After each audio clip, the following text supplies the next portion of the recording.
ঐতিহাসিক জমিদার বাড়ি এবং এর মালিক সত্যেন্দ্রমোহন চৌধুরী ও জ্ঞানেন্দ্রমোহন চৌধুরী বাড়ি হিসেবে পরিচিত। এই বাড়িটি পৌনে তিনানি নামে পরিচিত কারণ সম্ভবত এটি তিনানি সম্পত্তির একটি অংশ ছিল। পৌনে তিনানি জমিদার বাড়িটি শেরপুর জেলায় অবস্থিত। এটি জমিদার সত্যেন্দ্রমোহন চৌধুরী এবং জ্ঞানেন্দ্রমোহন চৌধুরী বাড়ি ছিল।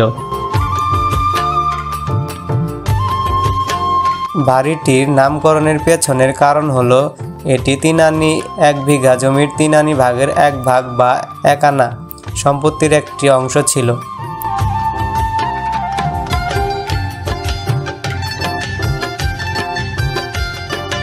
এই জমিদার বাড়িটি গ্রিক স্থাপত্যের আদলে নির্মিত হয়েছিল এবং এটি শেরপুরের একটি গুরুত্বপূর্ণ ঐতিহ্যবাহী স্থাপনা হিসেবে বিবেচিত।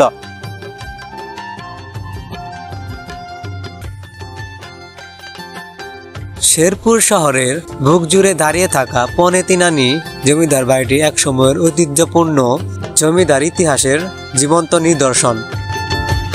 19 শতকে নির্মিত এই স্থাপত্যটি আজ রক্ষণাবেক্ষণের অভাবে ক্রমে জীর্ণ হয়ে পড়েছে।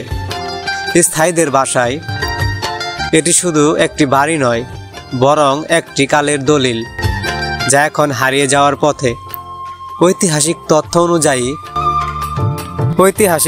অনুযায়ী কিশোরী মোহন চৌধুরীর সময়কালে রাজবাড়ির নির্মাণ শুরু হয়। পরবর্তীতে সত্যেন্দ্রমোহন ও জ্ঞানেন্দ্রমোহন চৌধুরী এই 2 ভাই এ বাড়ি পূর্ণতা দেন। 2 ভাইয়ের একাধারে ছিল শিক্ষা গ্রহণ, রুচিশীলতা ও সৌন্দর্য প্রেম। তাদের হাতে গড়া বাগান, মন্দির, রংমহল, শিষ্যমহল ও বিশাল পুকুরগুলোর স্থাপত্য রীতি ও কারুকাজ আজও দর্শকদের মুগ্ধ করে। স্থায়ী প্রশাসন ও জনপ্রতিনিধিরা চাইলে এটি শেরপুরের অন্যতম পর্যটন স্পট হিসেবে ব্যবহার করতে পারে।